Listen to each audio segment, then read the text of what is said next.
METS Institute of Pharmacy organized a guest lecture on the occasion of Gandhi Jayanti by Professor Avinash Bhutada from SNJB's DF Luda College of Pharmacy, Chandwad. The topic of discussion was Gandhiji in the form of stories. Professor Rahul Sable from METS Institute of Pharmacy introduced Professor Avinash Bhutada, and Principal of the Institute Dr. Sanjay Kshirsagar presented the keynote. तर गांधीजी कुठेही काही कार्यक्रमाला गेले तर त्याच्या आधी ते त्यांनी शेवटपर्यंत पथ्य पाळलं. त्याच्या आधी ते जेव्हा कुठे फिरायचे आणि त्यांना रस्त्यात कुठे काही असं विष्ठा किंवा काही दिसलं तर झाडांच्या पानाने ती गोळा करून एका बाजूला गोळा करायचे, कचरा स्वच्छ करायचे. त्यांचं बघून त्यांच्या बरोबरचे कार्यकर्ते करायचे. ते कार्यकर्ते करता करता लोकांना लाज वाटायची, ते काम करायचे आणि हळूहळू परिसर स्वच्छ व्हायचं. ते म्हणायचे की जर आपण आपली लायकी वाढवली नाही तर लोक आपल्यावरती प्रेम कसं करतील, आपल्याला जवळ कसं घेतील.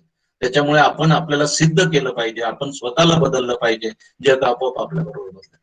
आणि या भावनेतून ते अशा प्रकारचे काम करायचे. पुढे चालून एकदा असं घडलं होतं की ते जोहान्सबर्ग मध्ये एक सभेला गेलेले होते आणि सभेमध्ये त्यांचे विरोधक असलेले गोरे भयंकर चिडलेले होते की गोऱ्यांच्या शक्तीला कोणी आव्हान दिलं, श्रेष्ठत्वाला कोणी आव्हान दिलं आणि कोणी समतेच्या गोष्टी, बरोबरीच्या गोष्टी करतो एक काळा माणूस. म्हणून तिथे एक सुराधारी गोरा माणूस आला होता, भयंकर संतापलेला होता आणि तो पूर्ण सभेमध्ये त्यांच्याकडे रोखून बघत होता, हातामध्ये सुरा होता. गांधीजींच्या ते लक्षात आलं. सभा संपल्यानंतर ते सरळ त्या सुरावाल्याकडे चालत गेले, सुराधारीकडे चालत गेले, त्याच्याशी काही बोलले आणि त्या सुराधाऱ्याने त्याची माफी मागितली. त्यांची माफी मागितली आणि तो सुरा त्यांच्याकडे सोपवला. तो घेऊन इकडे आला. सगळे त्यांचे सहकारी घाबरून गेले होते की आता काय घडणार. त्यांनी त्यांना भुसकून टाकलं तर, सूर्याने इजा केली तर आपल्या या नेत्याचं कसं होणार. पण ते तितकेच निर्भय आणि निश्चल होते की त्या सुराधाऱ्याला स्वतःची लाज वाटली आणि तो सुरा त्यांच्याकडे सोपवला. म्हणजे एखादा संत वृत्तीचा माणूस कसा माणसाच्या अंतरंगात सहज स्पर्श करतो, काही मिनिटाच्या भेटीमध्ये त्या माणसाला बदलून टाकतो आणि त्याला स्वतःचा पाठीराखा करतो, विरोधकांमधून पाठीराख्यांमध्ये आणतो. त्याला जर सगळ्यांनी मिळून मारलं असतं तर गांधीजी मारायला लोक निघाले पण होते. गांधीजींनी त्यांना थांबवलं होतं आणि सांगितलं होतं की तुम्ही त्याला माझा कायमचा शत्रू का करता, तो माझा विरोधक आहे, शत्रू नाही. आणि म्हणून तो माझा पुढे मित्र होईल अशाच तऱ्हेने मी त्याच्याशी वर्तन केलं पाहिजे आणि त्या मैत्रीच्या नात्याने ते त्याच्याशी बोलले. ही घटना फक्त ही एकच घटना घडलेली नाही, त्यांचं अनुकरण असंच पंडित नेहरूंनी एकदा दंगलीमध्ये केलं होतं, हिंदू मुस्लिम दंगलीमध्ये. हे धैर्य, नैतिक धैर्य स्वतःमध्ये असलं तर ते कार्यकर्त्यांमध्ये उतरणार. तेही असे दंगलीमध्ये उतरून एखादा खून करायला सुरा उचललेलाच हात पकडण्याची हिंमत बाळगत होते. पोलिसांच्या भरोश्यावर सुरक्षेच्या गराड्यात राहून ते फिरत नव्हते. स्वतः त्याच्यामध्ये उतरून त्यांनी त्या एक सुरा उचलणार, सुरा भोसकू पाहणाऱ्या माणसाचा हात धरलेला होता की तू हे काय करतोयस म्हणून. पंतप्रधान असतानाची ही गोष्ट आहे. तर आपण विचार केला पाहिजे की हे सामर्थ्य, नैतिक सामर्थ्य आपल्या अनुयायांमध्ये आलं. आडात असलं तर पोऱ्यात येईल काहीतरी, तेव्हा आडात काय असेल याची आपण कल्पना करू शकतो. काय धैर्य असेल, काय हिंमत असेल या माणसाची, ते आपल्याला लक्षात येईल.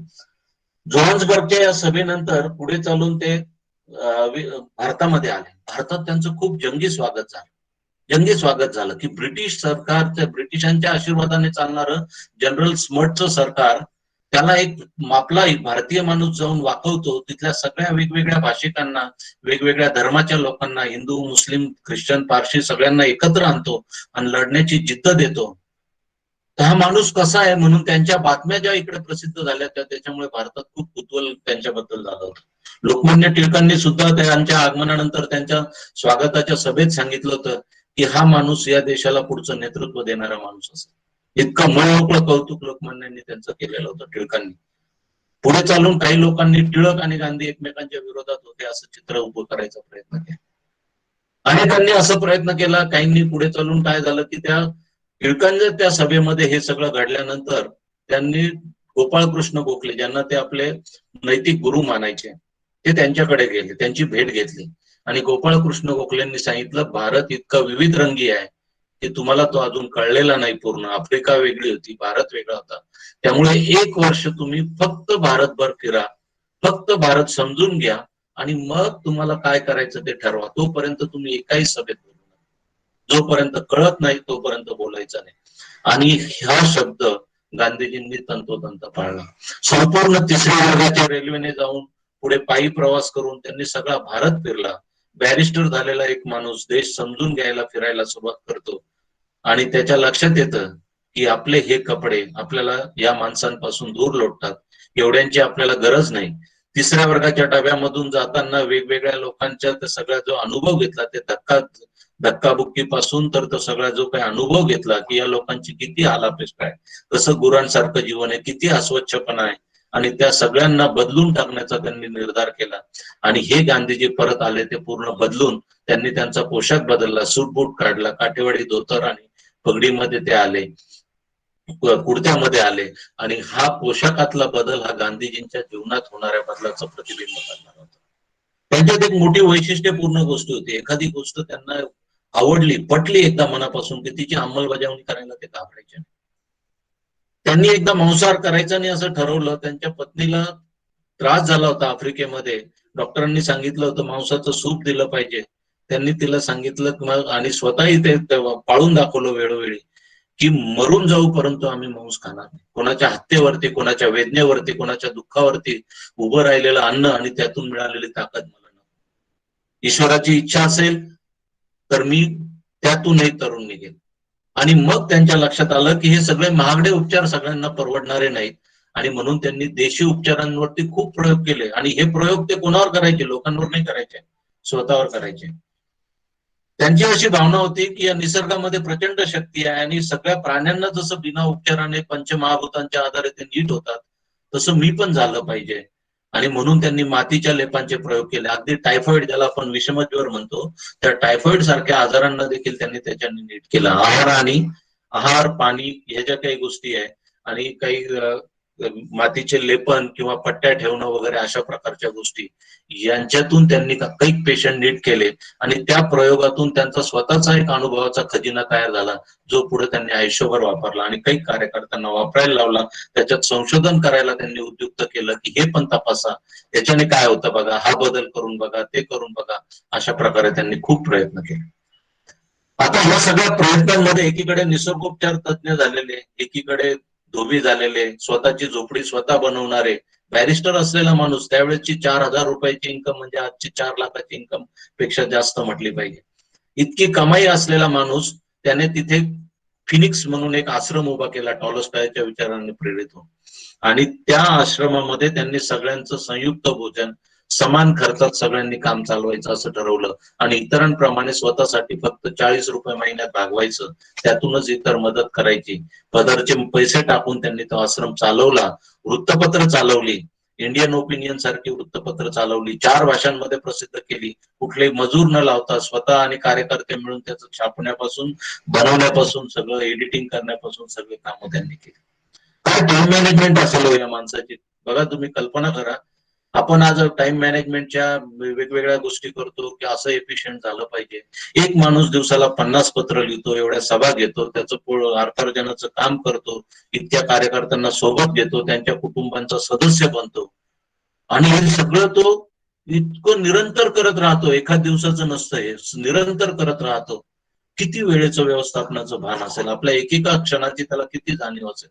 ते नेहमी म्हणायचे, काय म्हणायचे की जगताना असं जगा की आपण उद्या मरणार आहोत. काय करायचं, फटाफट फटाफट व्यवस्थित आणि नीटनेटकं करा, परत संधी मिळेल न मिळेल अशा तऱ्हेने. आणि मरताना असे मरा की तुम्हाला जग विसरू शकणार नाही, अमर झालेले असाल तुम्ही, तुमचा विचार कोणी मारू शकणार नाही, अशा प्रकारे मरा. आणि या दोन्ही गोष्टी त्यांनी आयुष्यभर खऱ्या केल्या. त्यांचं मरण देखील तसंच झालं, ते अमर झालं. कारण गांधी शरीराने मेला, तत्वाने मेला नाही. आज 150 वर्ष झाले गांधीजींना जाऊन, पण गांधीजी आज पण जिवंत आहेत, आज पण जिवंत आहेत. त्यांना काही जणांनी काही प्रकारे मारलं, काही जणांनी, आता अलीकडची गोष्ट, पुतळ्याला गोळ्या मारल्या. एकदा गांधी मारून समाधान झालं नाही, पुतळ्याला गोळ्या मारल्या, पण पुन्हा त्यातून नवा गांधी बाहेर पडत राहतो. कारण गांधीजी कुठे आहे? गांधी गोरगरिबांमध्ये आहे, गांधीजी लोकांच्या अश्रूंमध्ये आहे, गांधीजी लोकांच्या प्रश्नामध्ये आहे. तो तळागाळाचा पिचलेला माणूस गांधींना विसरू शकत नाही. त्याला कितीही बदनामी करायचा प्रयत्न केला, त्याच्याबद्दल कितीही किटाळा गोळा करायचा प्रयत्न केला, तरी हा माणूस गांधींना विसरू शकत नाही. कारण त्याला तोच एक आधार दिसतो. एवढं जनतेचं प्रेम मिळवणारा हा माणूस होता. आणखीन काही छोट्या छोट्या गोष्टी आहे बघा, किती प्रेम करायचा हा माणूस. एकदा दिल्लीमध्ये त्यांच्याकरता कुणीतरी त्यांच्या घराजवळच्या 4 आंब्यांचा छान रस आणून दिला की गांधीजींकरता म्हणून हा आंब्याचा रस. गांधीजींना तो ग्लासभर रस कस्तुरबांनी दिला की तुमच्याकरता हा दिलेला आहे म्हणून. गांधीजींनी तो रस पिला नाही, बाजूला ठेवला आणि परत कस्तुरबांना विचारलं की हा रस कोणी दिला, किती आंब्यांचा असेल? त्यांनी सांगितलं 4 आंब्यांचा आहे. मग त्यांनी सांगितलं की हा 4 आंब्यांचा रस मला घ्यायचा काय अधिकार आहे? आणि मग तो तसाच ठेवला. त्या माणसाने जरी ते केलेलं असेल तरी भेट स्वीकारताना मला जाणीव पाहिजे की मी किती भेट घ्यावी, की योग्य आहे की नाही हा मी विचार केला पाहिजे. समोरचा देतोय म्हणून मी वैयक्तिक याच्याकरता उधळपट्टी करता कामा नये. साध्या राहण्याचं मलाच उदाहरण दिलं तर सगळे तसे वागतील, आश्रमातले बाकीचे लोकही तसं करायला लागतील तर कसं चालेल? मला हा घेता येणार नाही. आणि मग एक दुसरी निराश्रित असलेली महिला आली, तिची लहान मुलं तिच्या सोबत होती. त्यांना तो वाटी वाटी करून त्यांनी सगळ्यांना वाटून दिला, स्वतः तो घेतला नाही. अतिशय विचार करण्यासारखी गोष्ट आहे की एक माणूस इतक्या छोट्या छोट्या गोष्टीमध्ये आपलं सगळं आयुष्य समर्पित केलंय जनतेला असं समजून वागत राहतो. त्या माणसावरती आपण किटाळ कसं आणू शकतो, कुठल्याही प्रकारे कसं आणू शकतो? आता दुसऱ्या बाजूने जर आपण आणखीन बघितलं, आणखीन एक असा किस्सा होता की बचत करायची म्हणजे पर्यावरणावरती किती प्रेम होतं. जास्त थोरो नावाचे एक निसर्गशास्त्रज्ञ होते, विचारवंत होते. या थोरोंची डायरी त्यांनी वाचलेली होती. त्यांनी पूर्ण सगळ्या याचा त्याग करून जंगलांमध्ये आफ्रिकेच्या स्वतःचं शेवटचं जीवन काढलं. त्या काळातले त्यांचे अनुभव एक डायरी पेन्सिल मध्ये सुरक्षित होते आणि ते पुढे त्यांच्या त्या विचारवंताचं सगळं त्यांच्या वाचण्यामध्ये आलं. रस्किन बॉन्ड होते, टॉलस्टॉय होते, थोरो होते, त्यांचं ते वाचण्यात आलं आणि ते वाचल्यानंतर त्यांना निसर्गाच्या जवळ जाऊन आपण सगळं काम केलं पाहिजे याची इतकी तीव्रतेने जाणीव झाली की ते कुठल्याही गोष्टीची उधळपट्टी करायची नाही. पाण्याची नाही, अर्धा पेल्यातलं पाणी रिकामं असेल तर ते डोक्यावरच्या कापडाच्या घडीवर ओलं करण्याकरता उन्हाळ्यामध्ये वापरता येईल असा विचार करून ते सुद्धा फेकलं तर ते रागवायचे कार्यकर्त्यांना की हे काय केलं. स्वतः कधी कुठलीही कृत्रिम साधनं वापरले नाही, स्वच्छतेकरता देखील नाही, स्वतःच्या वैयक्तिक स्वच्छतेकरता त्यांनी साबण वापरणं पुढे सोडून दिलं आणि बॅरिस्टर असलेला हा माणूस आयुष्यभर दगडाने अंग घासत गेला आणि विशेष म्हणजे हा दगड देखील त्यांनी शेवटपर्यंत एकच वापरला.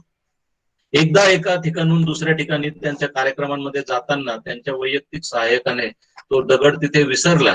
गांधीजींनी दुसऱ्या दिवशी विचारणा केली दगड कुठे गेला म्हणून. त्यांनी सांगितलं की अरे बघितलं बघितलं काही सापडत नाही, दुसरा देतो म्हणून. गांधीजींनी सांगितलं नाही, तोच दगड आण, कुठे ठेवला होता बघ आणि ही शिस्त नेहमीसाठी ठेव की आज ही वस्तू विसरला उद्या दुसरी वस्तू विसरशील. असं होता कामा नये. आपण लोकांचे विश्वस्त आहोत, त्यांनी दिलेली प्रत्येक वस्तू सुरक्षितरित्या त्यांच्या कामाला आणली पाहिजे. आणि मग तो दगड आणायला तो कार्यकर्ता महादेवभाई होते, ते कार्यकर्ता म्हणजे महादेवभाई देसाई, जे त्यांचे पुत्रवत त्यांच्यावरती प्रेम गांधीजी करायचे, ते परत गेले आणि तो दगड त्यांनी शोधला आणि तो आणला. तेव्हा गांधीजींचं समाधान. स्वतःची कुटी स्वतः ठोकणारे सुतार देखील ते झाले. सगळी कामं स्वतः शिकण्याचा प्रयत्न होता. त्यांनी बघितलं अस्पृश्यतेचा प्रश्न खूप तीव्र असायचा आणि एकदा त्यांना ग्रामीण भागामध्ये बघितलं की अस्पृश्य लोक अस्वच्छ राहतात म्हणून लोक त्यांना स्वीकारत नाही. त्यांनी अस्पृश्यांना देखील खडसवायला चुकले नाही की तुम्ही स्वच्छ राहा म्हणून. पण नुसतं खडसवलं नाही, नुसते उपदेशाचे डोस नाही दिले. स्वतः त्यांनी मेलेल्या जनावराला स्वच्छ करून त्याची कातडी काढून ती कातडी कमवण्याची कला कशी असते ते स्वतः शिकले. आणि ज्या दिवशी त्यांना ते सफाईने जमलं एका मृत गायीचं शरीराचं कातड काढणं, मग ते कातड कमावणं आणि त्यातून चामड्याचे जोड बनवणं, त्यांनी सांगितलं की यात खूप मोठा रोजगार आहे, या कामाची का उपेक्षा केली पाहिजे. आणि त्यांना सांगितलं की मृत प्राण्यांचं मांस खाऊ नका. जे आंबेडकर बोलत होते तेच गांधीजी बोलत होते. गांधीजींना आंबेडकर काय बोलत होते त्यांच्या अनुयायांना? मेलेल्या प्राण्यांचं मांस खाऊ नका म्हणून, माणसासारखे राहा म्हणून. अगदी तंतोतंत तीच गोष्ट त्यांनी त्यांना सांगितलेली होती. फिनिक्स आश्रमामध्ये कुठलाही भेदभाव नव्हता, आफ्रिकेमध्ये नव्हता. पुढे साबरमतीला येऊन त्यांनी ज्यावेळेस आश्रम स्थापन करण्याचा निर्णय घेतला तर काही लोकांनी त्यांच्या कामावरती खुश होऊन प्रचंड देणगी देऊ केली. लाखांमध्ये देणगी होती, 5-6 लाख देऊ केले की तुम्ही आश्रम स्थापन करा, आम्ही मदत करतो म्हणून. आणि त्यांनी एक अट घातली की तुम्ही अस्पृश्य लोक त्याच्यात मात्र घ्यायचे नाही. गांधीजींनी ती सगळी भेट नाकारली. तुमचे मला पैसे नकोत, परंतु अशी अट मी एखाद्याने सांगितलं की ब्रिटिशांनी जर सांगितलं की अस्पृश्यता पाळण्याच्या बदल्यात तुम्हाला स्वतंत्र हिंदुस्थान देतो, तरी सुद्धा असा हिंदुस्थान मला नकोय, असा त्यांनी निर्धार केला आणि तो पैसा परत केला. दुसऱ्या एका प्रसंगी त्यांना एक छात्रालय बनवायचं होतं. आश्रमामध्ये जे छोटस विद्या मंदिर चालायचं, त्या विद्या मंदिराकरता त्यांना वसतिगृह बनवायचं होतं विद्यार्थ्यांकरता म्हणून. आणि त्याच्याकरता त्या थोडे मदत मागत होते, फंड उभा करत होते. खादी विकून स्वतः इथं उभे करायचे. खादीचं प्रचार प्रसार करताना खादी विकून अनेक कार्यकर्तेही काम करायचे, पण काही देणगी दाते पण ते द्यायचे. हा एकच माणूस असा होता की देणगी घेताना स्वतःच्या अटी घालायचा. जनरली घेणाऱ्या याचकाला कुठल्या अटी घालता येतात का? आपण कोणाकडे काही मागायला गेलं तर आपण त्याच्या सगळ्या गोष्टींना हो हो म्हणतो. आणि हा एक माणूस असा होता की तो अटी घालायचा की तुम्ही असं करणार असाल तर तुमची देणगी घेतो, नाहीतर येणार नाही. किती हिंमत, किती नैतिक बळ, आणि लोक मान्य करायचे. आता त्यांना ते 40,000 रुपये त्यांना एका माणसाने त्या छात्रालयाकरता दिले होते. आणि नंतरच्या काळात काही कारणामुळे तो प्रस्ताव थोडासा बारगळला, रेंगाळला. त्यावेळेस तिथे प्लेगची साथ सुरू झाली होती, त्यामुळे छात्रालयाचं काम त्यावेळेस तिथं थांबवण्यात आलं की नाही, आता तूर्त काही करायचं नाही. आपण आता कोविडमध्ये अनुभव घेतो कशा स्थिती आहे त्यावेळेस. त्यामुळे गांधीजींनी ते काम थांबवलं होतं. आणि मग थांबवलं तर हे 40,000 रुपये आलेले ते त्यांनी त्या कार्यकर्त्याला सांगितलं की त्यांना बोलावून घ्या, आपल्याला ते परत करायचे. कार्यकर्ते म्हणायला लागले त्यांनी कुठं मागितले, जेव्हा केव्हा तरी आपण करणार आहोत तेव्हा वापरू ना. त्यांनी सांगितलं त्या माणसाने ज्या भावनेतून ज्या कामासाठी दिले तिथे जर वापरायचे नाही तर ते ठेवून ठेवण्याचा आपल्याला काय अधिकार आहे? त्यांना वाटलं तर पुढे देतील, नाही वाटलं तर नाही देणार. देणारा देव आहे या भावनेवरती त्यांचा पुरा विश्वास होता. हा जनता जनार्दनासाठीचा आलेला पैसा आहे, जनता जनार्दनाच्याच पद्धतीने वापरला पाहिजे, अन्यथा तो बाळगण्याचा आपल्याला काही अधिकार नाही. बरोबर. आणि ही जी सगळी घटना आहे ही अतिशय बोलकी आहे. आज आपण बघतो लोक फंड उभे करतात, त्याचा हिशोब सुद्धा द्यायला तयार नसतात. एकदा त्यांच्या एका कार्यकर्त्याकडून चुकीने कुठेतरी पैसे हरवले होते. घटना अशी घडली होती की तो खूप अतिशय प्रामाणिक कार्यकर्ता होता. कुठेतरी त्याचा हिशोबात गफलत झाली आणि त्याला तेवढे पैसे कमी यायला लागले. तो रडायला लागला, गांधीजींची माफी मागायला लागला. सगळ्यांना वाटलं गांधीजी आता म्हणतील जाऊ दे, जे झालं ते झालं. गांधीजींनी सांगितलं यातला एक एक पैसा लोक मला जाब विचारण्यासारखा आहे, कारण तो त्यांनी कष्टाचा दिलेला आहे. अतिशय श्रमातून त्यांच्याकडे तो पैसा येतो. अनेक लोक गरीब आहेत, त्यांनी एक एक पैसा फंड मध्ये दिलेला आहे. तो मी असा बेफिकिरीने वापरण्याची जबाबदारी घेऊ शकत नाही. तुम्हाला हा पैसा उभा करावा लागेल. तुम्ही कोणाची मदत घ्या, कसंही करा, पण हा पैसा तुम्हाला उभा करावा लागेल आणि त्याच्यात भरावा लागेल. अशी शिस्त बाळगणारे, स्वतःही बाळगणारे, तेव्हा इतरांना सांगण्याचा अधिकार प्राप्त होतो. आचरणातून, कृतीतून त्यांनी जो विचार दिला तो इतका प्रभावी होता की त्यांच्याबरोबरचा एक एक कार्यकर्ता लाख मोलाचा नेता झाला.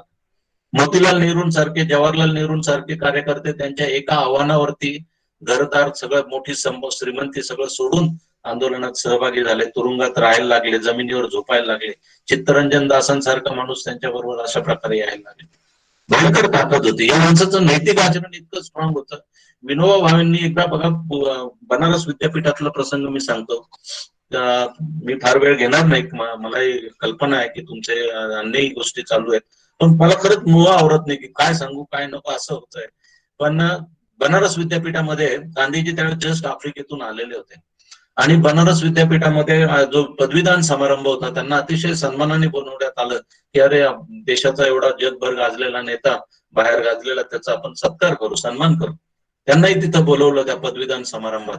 अनेक जणांची, मोठे मोठे संस्थानिक होते, त्यांची भाषणं झाली. पंडित मदन मोहन मालवीय होते त्या विद्यापीठाचे संस्थापक. आणि त्यावेळेस गांधीजींना भाषणाकरता आमंत्रित करण्यात आलं.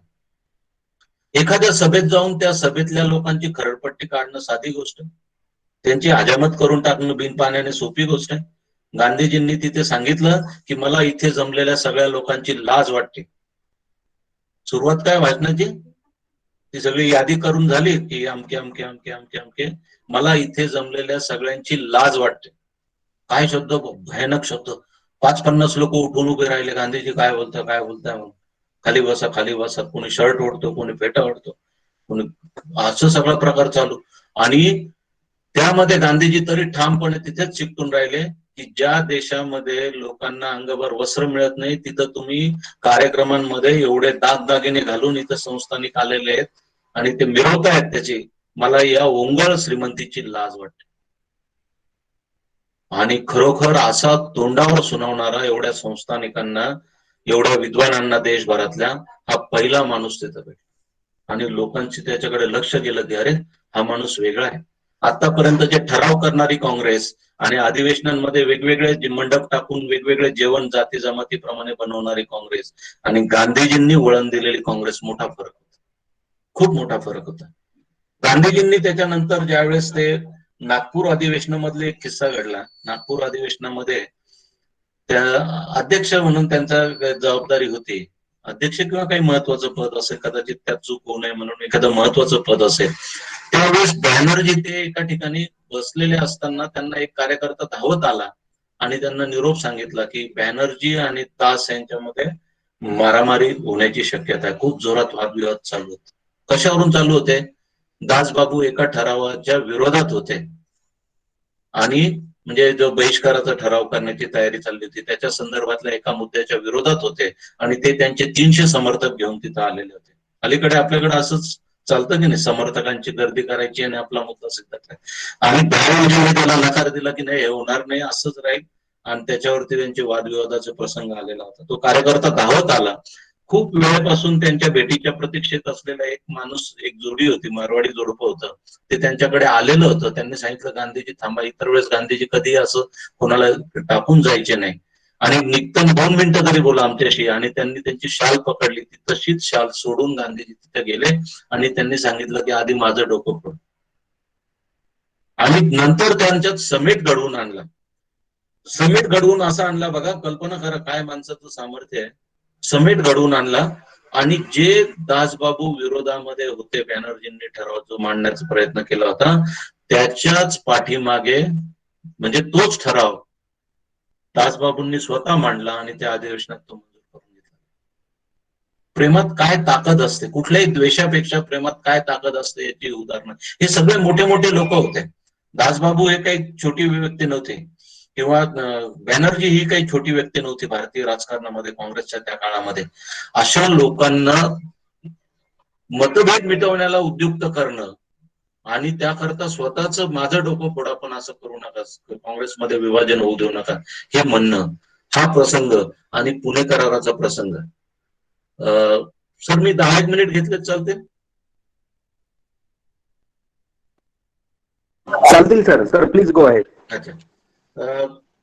तर आता याच्यामध्ये आणखीन काही ज्या गोष्टी बघण्यासारख्या आहेत, मी आता महत्वाच्या काही याच्याकडे घेतो की अस्पृश्यतेच्या बाबतीतल्या काही मुद्द्यांकडे मला वळायचं होतं खरं प्रामुख्याने, म्हणून मी थोडेसे काही मधले सोडून देतो प्रसंग, सांगण्यासारखे आहेत. परंतु अस्पृश्यतेच्या बाबतीत एकदा आश्रमात असताना त्यांनी सगळ्यांना मुक्त प्रवेश ठेवला होता. जो कोणी आश्रमाचे नियम पाळेल तो आश्रमात राहू शकेल, मात्र नियम पाळणं बंधनकारक आहे सगळ्यांना, छोटा असो मोठा असो, स्वतःपासून कोणापर्यंत. आणि मग या आश्रमात त्यांनी एकदा एका भंगी व्यक्तीने, जोडप्याने प्रवेश घ्यायची इच्छा व्यक्त केली आणि गांधीजींनी त्यांना प्रवेश दिला. त्यांच्या बहिणीला हे कळलं, त्यांच्याबरोबर त्यांची बहीण पण राहायची आश्रमामध्ये, सगळ्यांसारखंच राहायची, बाकी सगळे नियम पाळायची. पण त्या बहिणीने त्यांना प्रचंड विरोध केला की तू असं करशील तर मी तुझ्याकडे राहणार. गांधीजींनी सांगितलं आत्ता चालते हो, माझ्या आश्रमात भेदभावाला स्थान नाही. एवढं प्रेम करणारा माणूस, सामान्य माणसावरती, त्याच्याकरता कुटुंबियांना दुखवणारा माणूस दुसरा नाही. दुसरा प्रसंग बघा, आंबेडकर आणि गांधींमध्ये खूप वाद घालण्याचा प्रयत्न केला जातो की आंबेडकर विरोधात होते, गांधी विरोधात होते. पण काही छोट्या घटना मी तुम्हाला आयुष्यातल्या त्यांच्या सांगतो, म्हणजे आंबेडकरांचे गांधीजींबद्दलचे काय विचार होते, गांधीजींचे आंबेडकरांबद्दल काय होते हे सांगणारे 2-3 प्रसंग मी सांगतो. मुंबईचा चौदार तळ्याचा सत्याग्रह झाला होता. त्याच्यासाठी जी सभा झाली होती त्या सभेचा मांडव उभा केलेला होता.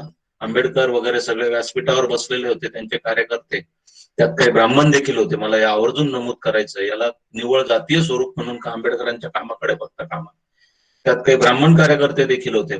आणि मग त्या तिथे व्यासपीठावरून त्यांच्या मागे एक फोटो लावलेला होता, आपलं पोस्टर सारखं फोटो लावलेला होता. हा फोटो फक्त महात्मा गांधींचा होता.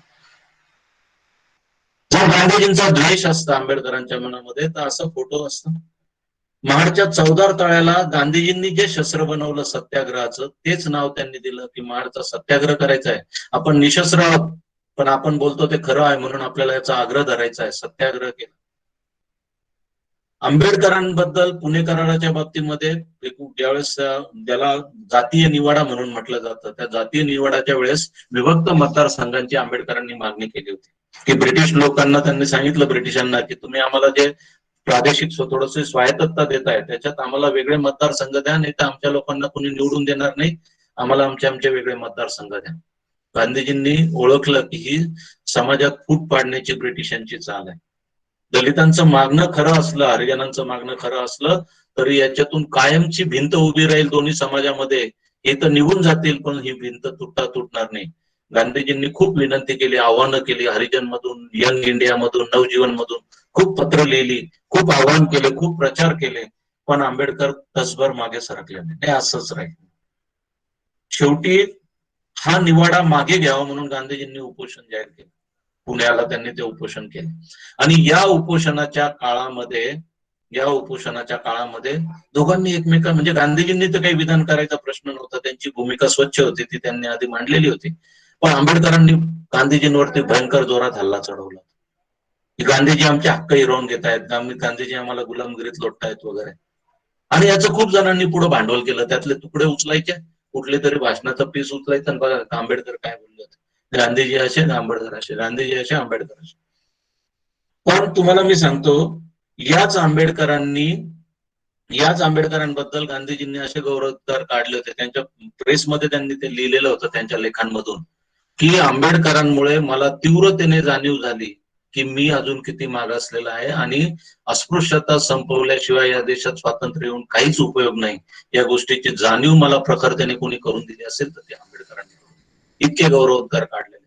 आणि त्यांच्या याच्यावरून एकदा ती बेटी म्हणजे विवाहबंदी जोपर्यंत आहे तोपर्यंत अस्पृश्यता मोडणार नाही म्हणून गांधीजींनी स्वतःच्या आयुष्यात एक नियम केला पुढच्या काळामध्ये, हरिजन सेवा संघ स्थापना केल्यानंतर, की जर आंतरजातीय विवाह असेल तरच मी त्या लग्नाला हजर राहील. मग त्यांच्या जवळच्या व्यक्तीचं जरी असेल, कार्यकर्त्याचं जरी असेल, नातेवाईकाचं जरी असेल तरी त्या लग्नाला ते कधीही हजर झाले नाही.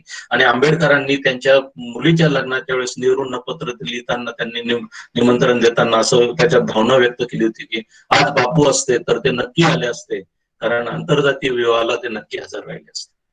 हे प्रेम त्या दोघांमध्ये होतं. आंबेडकरांना घटना समितीत घ्यायलाच पाहिजे हा आग्रह नेहरू आणि गांधींचा होता, विरोधी असते तर कशाला घेतले असते. आंबेडकरांना मुंबईतून निवडून आणण्याकरता जो प्रयत्न केला गेला त्याच्याकरता जयकरांना सीट खाली करायला लावली नेहरूंनी आणि आंबेडकरांना त्याच्यावरती यायला लावलं. हे नेहरूंचं प्रेम होतं. नेहरू, गांधी, आंबेडकर यांच्या भावना, उद्दिष्ट सारखे होते, प्रासंगिक मतभेद जरूर होते. गांधीजींची भावना होती की काय पुणे कराराच्या संदर्भामध्ये, की तुम्हाला 78 नाही, तुम्ही म्हणाल तर आणखी जागा घ्या तुम्ही, त्याच्याबद्दल वाद नाही, पण त्यांच्याकडून वेगळेपणा घेऊ नका म्हणून. आणि खरोखर तसं करून दाखवलं गांधीजींनी. जेव्हा विभक्त पुणे करार झाला, विभक्त मतदारसंघ सोडले, संयुक्त मतदारसंघ आले आणि राखीव जागा त्याच्या जागी त्यांना आंबेडकरांना त्यांनी देऊ केल्या. ब्रिटिशांनी 78 देऊ केल्या होत्या आणि गांधीजींच्या काळात त्यांना 151 जागा मिळवून दिल्या आणि काँग्रेसच्या पाठिंब्याने ते निवडून पण आले. गांधीजींनी त्यांच्या मागे पूर्ण ताकद उभी केली की आपला कार्यकर्ता हा आंबेडकरांच्या पूर्णपणे मागे उभा राहील. 151 लोकांना त्यांनी तिथे जागा दिल्या होत्या. विचार करण्यासारख्या गोष्टी आहे. आपण काय करतो, त्या महापुरुषांची माती करून टाकतो. एक तर त्यांना देवाऱ्यात बसवतो, त्यांच्या जीवनातल्या छोट्या छोट्या गोष्टींकडे दुर्लक्ष करतो, समोर दिसणार ढळढळीत सत्य नाकारतो आणि एका काल्पनिक गोष्टी कोणी जे भूत उभे केलेले आहेत अशा प्रकारच्या याच्यात आपण लढत राहतो. तर ह्या गोष्टी आपल्याला त्याच्यातून फार विचार करण्यासारख्या आहे. काटकसर आणि नासधूसचे ते खूप विरोधात होते. पाकिटांच्या मागच्या कागदावरती लिहिलेली पत्र त्यांनी पंतप्रधान आणि ग्रेट ब्रिटनचा पंतप्रधान आणि व्हायसरॉय यांना अशा कागदांवरती पत्र पाठवलेले. आपल्याकडे आहे धैर्य, आपण चकचकीत कागद बघू, 4 वेळा काढून बघू, प्रिंट काढून बघू, नको ही चांगली नाही झाली, हे आणखी नवीन करू, पण इतकी हिंमत त्यांच्यात होती आणि तरी त्याची दखल घ्यावी लागायची.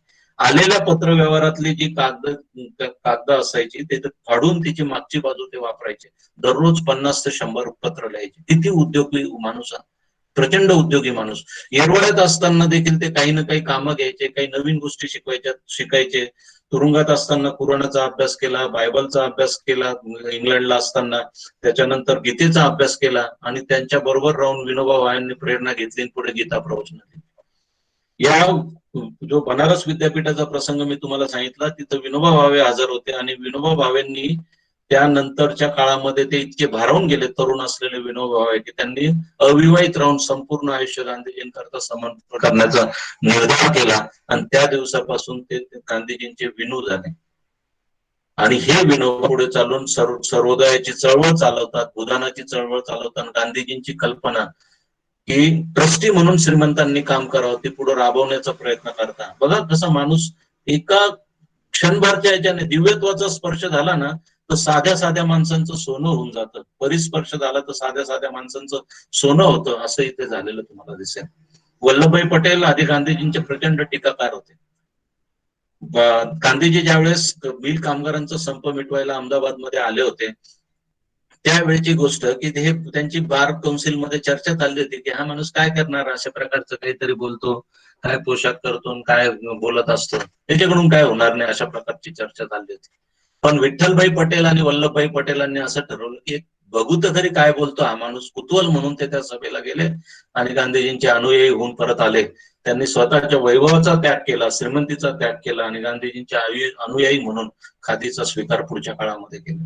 टप्प्याटप्प्याने बदल झाले आणि त्यानंतर त्यांनी बारडोलीचं आंदोलन उभं केलं, खेड्याचं आंदोलन उभं केलं, मिल कामगारांचं नेतृत्व केलं आणि आजची जी अमूल वाली डेअरी आहे ती उभी करण्याकरता गांधी कसा विषय, ती देखील फार छान घटना आहे गांधीजींच्या आयुष्यात. गांधीजी एकदा तिथे आले असताना, आनंदकडे आलेले असताना तिथल्या लोकांनी तक्रार केली की आमची पिळवणूक होते, असं असं दूध ते ब्रिटिशचे व्यापारी ते घेऊन जातात, आम्हाला काहीच मोबदला देत नाही पुढे विकतं. मग गांधीजींनी सांगितलं की दरवेळेला शासनाकडे का मदतीने बघतो, स्वावलंबन करू, तुम्ही का नाही तुमचा मार्ग शोधत, तुम्ही का नाही हा व्यवसाय उभारत. आणि पटेलांना त्यांनी सांगितलं की सरदार इनके लिए कुछ देखो कर. आणि मग सरदारांनी तो मंत्र उचलला. त्यांचा एक शब्द त्यांच्यासाठी एका आदेशासारखा होता. त्यांनी त्यांचे गोपालदास त्रिभंजी म्हणून जे त्यांचे कार्यकर्ते होते, अशिक्षित होते परंतु अतिशय हुशार होते, त्यांच्याकडे ते काम सोपवलं आणि त्यांनी ती सहकारी संस्था उभी केली आणि पुढे त्यांनी आपल्या वर्ग म्हणजे वर्गीस कुरियनची मदत घेऊन तिचं अमूलमध्ये रूपांतर झालं आणि आज आपण बघतोय की काय एकेका शब्दात एक एक क्रांतीची बीज पेरणारा हा माणूस होता, गरिबांशी एकरूप झालेला. आणखीन एक छोटासा किस्सा मी तुम्हाला सांगतो. म्हणजे खूप खूप गोष्टी सांगण्यासारख्या, खरं म्हणजे वेळही खूप झालेला आहे. तुमचे सगळ्यांचा दैनंदिन कार्यक्रमात मोठाच बदल झालेला असेल याच्यामुळे. तरी मी तुम्हाला एक चौऱ्याचा प्रसंग आहे, पण त्याच्याबद्दल मी आता तुमचं बोलत नाही. काही महत्वाचेच प्रसंग मी फक्त बघतो. एक प्रयोगशीलतेबद्दल गांधीजींच्या मला बोलायचं. आपण सायन्सचे विद्यार्थी आहोत, फार्मसीचे विद्यार्थी आहोत, आपल्याला याच्याकडे थोडं वेगळ्या नजरेने बघितलं पाहिजे. प्रयोगशीलता काय प्रकार असतो, तर प्रयोगशीलता गांधीजींची कुठे कुठे दिसते. निसर्गोपचाराचे त्यांनी प्रयोग केले, निरीक्षण आणि प्रयोग, काय होतंय, कसं होतंय, त्याचा परिणाम काय झाला हे शोधणं, वैज्ञानिक पद्धतीने शोधणं. चरखा त्यांना माहित नव्हता पूर्वायुष्यामध्ये, श्रीमंतीत गेलेलं आयुष्य बालपणातलं, चरखा त्यांना माहित नव्हता. पण चरखा बघितल्यानंतर हाच तो मंत्र हे जेव्हा कळलं, चरखा वेगवेगळ्या प्रकारचे चरखे त्यांनी तुरुंगात बनवून बघितले आणि ते वापरता येतात का, कोणता सोयीचा पडेल, कोणता अतिशय कॉम्पॅक्ट असेल आणि त्याच्या मदतीने लोकांचं उत्पादनात वाढ होईल, कमी मेहनतीत चांगलं उत्पादन होईल, अशा प्रकारचा त्यांचा प्रयत्न होता. तुम्ही बघा की एक ठिकाणी गेलेले होते सभेसाठी, ते पदभ्रमण खूप करायचे, संपूर्ण देशभर त्यांचे भ्रमण ते सारखे राहायचे. वयाच्या 78 वर्षापर्यंत त्यांचं हे फिरणं कमी झालेलं नव्हतं. तर आता ह्या पदभ्रमंतीमध्ये एक ठिकाणी खूप डास होते आणि तिथे त्यांना कळलं की ग्रामीण लोक काय उपाय करतात, तर अंगाला रॉकेल लावून झोपले तर डास चावत नाही असं त्यांना कळलं. त्यांनी स्वतःच्या अंगाला रॉकेल लावून तो प्रयोग करून बघितला. बघा किती प्रयोगशील माणूस येते. त्याच्यानंतर संडासांच्या बाबतीमध्ये, संडासांमधलं जर अस्वच्छता घालवायची तर चांगले संडास, स्वस्तात बनणारे संडास, उपयुक्त संडास आणि आरोग्यरक्षक संडास असे बनवणं गरजेचं आहे. तर त्यांनी स्वतः संडासांच्या वेगवेगळ्या डिझाईन वरती काम केलं, प्रयोग केले, आश्रमात तसे करायचा प्रयत्न केला. एकात त्रुटी सापडली तर ते बदलले, दुसऱ्या प्रकारचे बनवले आणि पुढे चालून त्यांच्यापासून प्रेरणा घेऊन त्यांनी अप्पासाहेब पटवर्धन म्हणून त्यांचे कार्यकर्ते होते, ब्राह्मण कार्यकर्ते होते, त्यांना त्यांनी सांगितलं की तुम्ही फक्त या कामाला वाहून घ्या, संडास आणि स्वच्छता या एकाच कामाला घ्या, बाकी देशाचं स्वातंत्र्य, राजकीय लढाई वगैरे अनेक जण बघतील, पण हे हे आलं नाही आणि स्वातंत्र्य आलं तरी ते काही टिकाऊ होणार नाही. माणसं बदलली तरच हे स्वातंत्र्य टिकाऊ होईल, अशा प्रकारे त्यांनी भावना केली आणि एक निर्भयपणा दिला. 42च्या आंदोलनामध्ये करेंगे या मरेंगे म्हणणारे गांधी असतील, सविनय कायदेभंग करणारे गांधी असतील किंवा मुठभर मीठ उचलून ब्रिटिशांना हादरा देणारे, त्यावेळेस इतकी टीका झाली होती, संपूर्ण काँग्रेस कमिटी गांधीजींच्या विरोधात होती.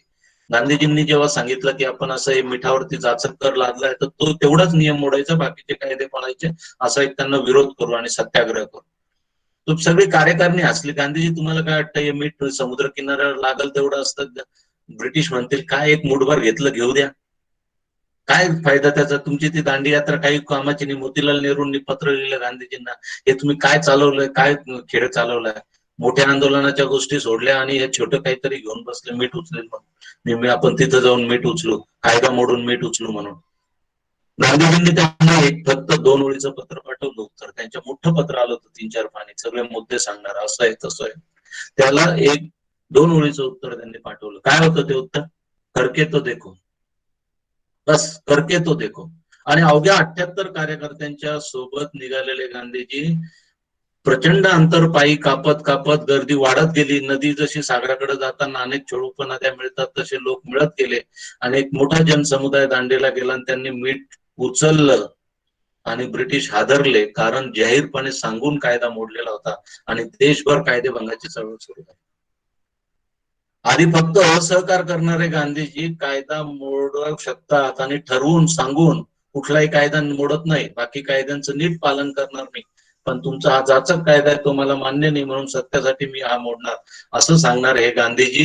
या गांधीजींच्या या कामातून ब्रिटिशांना कळून चुकलं की आता आपली सत्ता नाही, आपण बाहेरून मुठभर आलो, यांच्याच मदतीने हे कायदे जर पाळायला नकार दिला, कर द्यायला नकार दिला तर आपण इथे राज्य करू शकत नाही. त्याची प्रचिती आली 42 मध्ये. मित्र, वेळ बराच झालेला आहे, खूप सांगण्यासारखं आहे, परंतु खूप सांगण्यासारखं आहे, परंतु आता एकूण सगळ्या वेळेचं भान ठेवून माझ्याकडे अजून असे 200-500 तरी सांगण्यासारखे छोट्या छोट्या किस्से. मला आधी प्रश्न पडला होता की असं गोष्टीत मला गांधीजी सांगता येतील का म्हणून, पण मला क्षीरसागर सरांनी खरंच आव्हान दिलं आणि मी पण ठरवलं की दरवेळेला आपण वैचारिक दृष्ट्या मांडणी करतो, सगळ्यांकरता साधी सोपी, गांधींबद्दल कुतूहल जागा होईल, त्यांची पुस्तकं वाचावीशी वाटतील. नेटवर इतकी पुस्तकं फुकट आहेत मित्र, बिलकुल वाचण्याचा प्रयत्न करा. गांधीजी समजून न घेता गांधीजींबद्दल अपशब्द बोलणं तर नक्कीच टाळा. एवढं जरी तुम्ही केलं तरी मला असं वाटतं की ही 151वी जयंती या देशाला परत आपल्या स्वाभिमानाचं, सत्वाचं भान आणून देणारी ठरेल, याची मला नक्कीच खात्री आहे. आणि हे आव्हान जे क्षीरसागर सरांनी मला माझ्या पुढे उभं केलं होतं, मला खात्री नाही की मी ते किती यशस्वीपणे पेलू शकतो, परंतु सर तुमच्या या आव्हानाने मला एक जाणीव करून दिली की कार्यकर्त्यांना देखील भाषा बदलावी लागेल, लोकांच्या भाषेत लोकांच्या पद्धतीने उतरावं लागेल. आणि त्याचा काल प्रयोग मी पहिल्यांदा केला की 4थीच्या मुलांपुढे बोललो. 4थीच्या मुलांपुढे गोष्टी रूपात गांधीजी सांगायचे. मोठं आव्हान होतं माझ्यासारख्या जड शब्द वापरणाऱ्या, वैचारिक गोष्टी मांडणाऱ्या माणसाला अशा भाषेत बोलणं, पण काल मी ते स्वीकारलं आणि आज तुमच्याकडे देखील मी तो प्रयत्न केला. त्यातल्या यश अपयशांची जबाबदारी सगळी माझी आहे, पण तुम्ही मला जी संधी दिली, माझ्यावर विश्वास दाखवला, त्याबद्दल मी तुमचा मनापासून आभारी आहे. आपण सगळ्यांनी मला शांतपणे ऐकून घेतलं. मी गांधीजींसारखा वक्तशीर नाही, बऱ्यापैकी नियम मोडतो, 5 मिनिट सांगून 15 मिनिट घेतो. कदाचित प्राध्यापक असल्यामुळे त्या वाईट खोडी लागल्या असते की आपण बोलत जातो बोलत जातो बोलत जातो, अजून सांगण्यासारखं आहे तर बोलत जातो, पण एका तासात 1.5 तासात गांधी सांगण्यासारखं नाही, याची मला नम्र जाणीव आहे. या प्रसंगातून मी आपल्या सगळ्यांना एवढीच प्रार्थना करेल की खरंच गांधीजी समजून घ्या, कुणाकरता नाही, आपल्या स्वतःच्या अंतर्मनाला स्पर्श करणारा, किमान त्यांचं माय एक्सपेरिमेंट्स विथ ट्रूथ हे जे प्रामाणिक पुस्तक आहे, स्वतःच्या चुकांची कबुली देणारं आत्मचरित्र आहे. चांगल्या कामांची पावती तुम्ही द्यायची तर द्या, पण ते स्वतः समजून घ्या, मुळातून वाचा. इतर कोणाच्या टीका टिप्पणी वाचण्यापेक्षा आणि त्या हिनवण्यापेक्षा हे जर जाणून घेतलं तर आपण सत्याच्या अधिक जवळ जाऊ, असं मला वाटतं. एवढीच प्रार्थना मी या प्रसंगी करतो आणि तुम्ही सगळ्यांनी जे प्रेम दिलं, संधी दिली, त्याबद्दल मी तुमच्या सगळ्यांचे मनपूर्वक धन्यवाद मानतो आणि कृतज्ञता व्यक्त करतो. धन्यवाद सर, जय हिंद. धन्यवाद सर. सरांनी खूप सोप्या आणि साध्या पद्धतीने आज आपल्याला गांधीजींबद्दल जे वेगवेगळे प्रसंग, त्यांची प्रयोगशीलता, गांधीजींबद्दलचे वेगवेगळे अनुभव त्यांनी खूप चांगल्या पद्धतीने आणि सोप्या पद्धतीने आपल्याला सांगितलेले आहेत.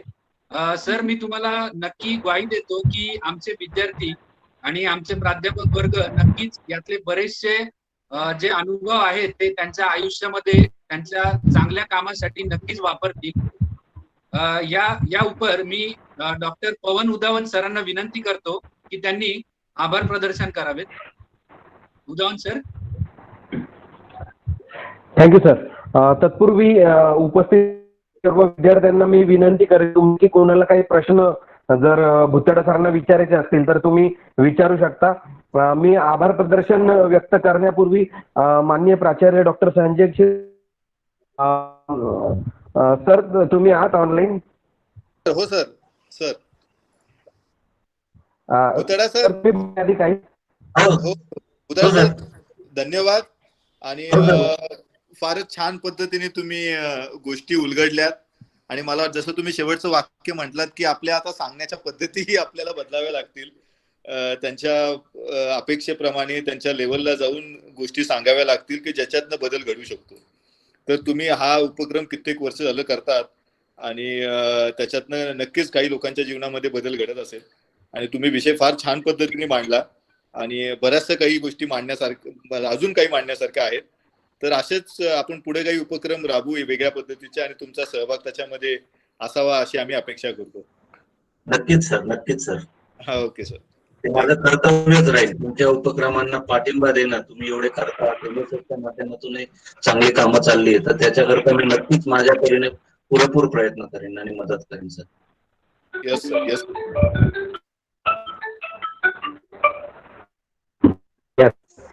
So on that note, yes sir, मी आता आभार प्रदर्शन मांडतो. तत्पूर्वी जसं आभार प्रदर्शनाचाच भाग म्हणून मी सांगेल की कुठलाही संकोच न बाळगता तुम्हाला गांधी जयंतीच्या ह्या कार्यक्रमाला मला काही आमचे विद्यार्थी आहेत, मला आठवण झाली की मागच्या वर्षी आपण याच विषयावरती आपण सरांचं जे गेस्ट लेक्चर ठेवलेलं, परंतु जसं आपल्या सगळ्यांच्या लक्षात येत आहे की गांधीजींचा विचार हा असा एखाद्या तासात मांडून संपणारा आहे.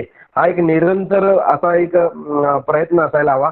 तर त्याच दृष्टीने कुठलाही संकोच न बाळगता जसं वेळोवेळी आम्हाला प्राचार्य डॉक्टर संजय क्षीरसागर सर यांच्याकडनं इनपुट येतात.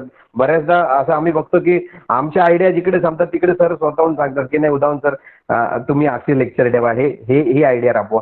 तर त्या दृष्टीने वॉट ऑफ थँक मध्ये मी सर्वात आधी खरं तर होस्ट असलेले आमच्या प्राचार्यांचे आभार मानेल की वेळोवेळी आम्हाला तुम्ही मार्गदर्शक सूचना करतात. आणि नंतर आभार प्रदर्शनाकडे वळायचं ठरलं तर आमच्या संस्थेचे चेअरमन माननीय छगन भुजबळ साहेब, आमचे trustee Sameer Bhujbal sir, Pankaj Bhujbal sir, आमच्या सगळ्यांचे प्रेरणास्रोत chief administrator Shefali Bhujbal madam, आमचे सगळ्यांचे प्राचार्य डॉक्टर संजय क्षीरसागर, या सगळ्यांच्या प्रयत्नाने हे सगळे उपक्रम आम्ही राबवत असतो. आणि आजच्या कार्यक्रमाचं श्रेय द्यायचं तर आजचे वक्ते भुतडा सर, माझे सहकारी साबळे सर, सगळे शिक्षक वृंद, शिक्षकेतर वृंद आणि विद्यार्थी, आपण सगळ्यांनी सरांची गोष्टीरूपी गांधीजी हे अतिशय खरं तर असं वाटत नव्हतं की कुठे संपायला हवं, कारण एक एक किस्सांमधनं उलगडत जाणारा हा गांधीजींचा विचार आपल्या सगळ्यांना जेव्हा कळतो, आपण त्या गोष्टीशी एकरूप होतो, तेव्हा अक्षरशः अंगावरती शहारे उभे राहतात आणि आपल्याला नक्कीच अशा विचारांमधनं प्रेरणा मिळते. तर पुनश्च एकदा मी सगळ्यांचे आभार मानतो आणि माननीय प्राचार्य यांच्या परवानगीने आभार प्रदर्शन व्यक्त करून कार्यक्रम संपला असं मी जाहीर करतो. तत्पूर्वी भुतडा सर तुम्ही दिसतात. Thank you once again sir. We will continue to interact with each other and